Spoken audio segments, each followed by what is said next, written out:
autistic people often aren't allowed, some more than others, aren't allowed to do that honest expression. They're like told that they're supposed to be they're told and showed and all other stuff that they're supposed to be what they aren't because what they are isn't acceptable. And to be able to be allowed to just be as you are is important, especially for those who have that limited experience. When I turned 25 is when I learned that I was autistic.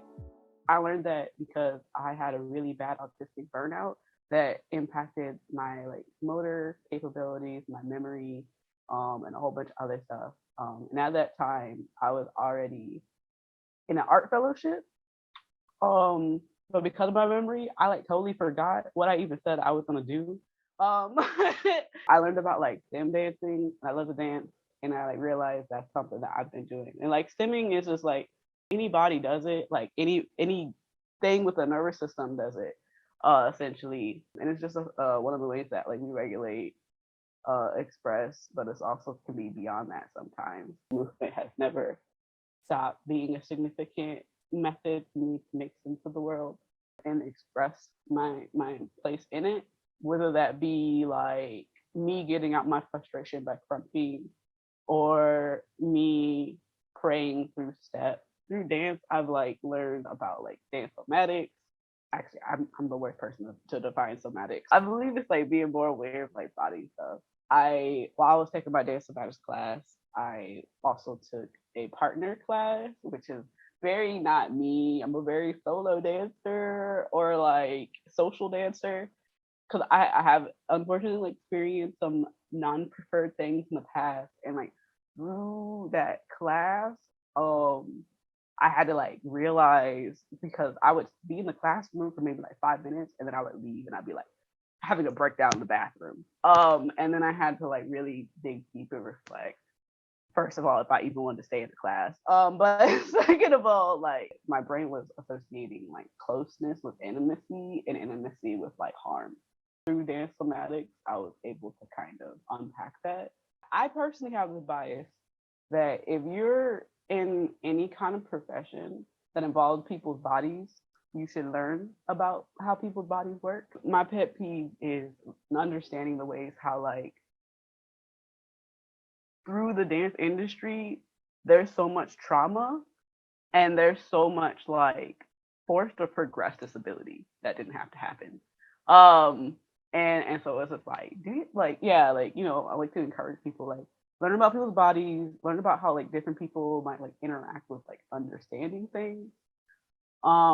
Like I know when I was teaching, I had a rule in the classroom where it's like you can't say I can't unless it's followed up with a help, like help me. Because I wanted them to understand that they can acknowledge where there's a wall or an inability, but that involves a reaching out, um, so that we can like collaborate together on a solution. Because I'm not trying to get them to hurt themselves, and I don't want them to not trust what their body is telling them. Um, and so like first and foremost, like the aspect of like accessibility really comes up. People have a lot of negative, harmful, optimistic, um, which optimistia is like, like the derogatory beliefs towards autism and stuff like that. They have a lot of harmful, optimistic ideas about like non-speaking autistics, intellectually disabled autistics, um, where it's like just because someone interacts with the world different from you, there's all these ideas of like, oh, well, they're not even here or whatever.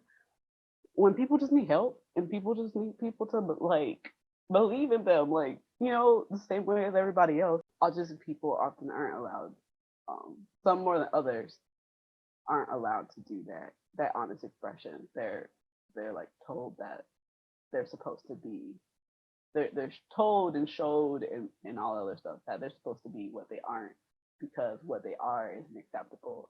And to be able to be allowed to just be as you are is important, especially for those who have that limited experience. autistic people can be anybody. So understanding how to like integrate folk who use wheelchairs in the stuff, understanding how to make your classroom accessible for deaf students, which there are dancers who teach who are deaf, and that's a lot of like if you don't know sign language, also having an interpreter, but then also like if you can make something vibrate, so if you like are doing a step movement, like making it hard enough that they can feel it, um in a lot of moving stuff based off of feeling and modeling. And then for blind dancers, that might be a little bit more like, yeah, and involving sound and touch. But yeah, because I just like to remember like yeah, when we were talking about how to support autistic people, we're also talking about any disability.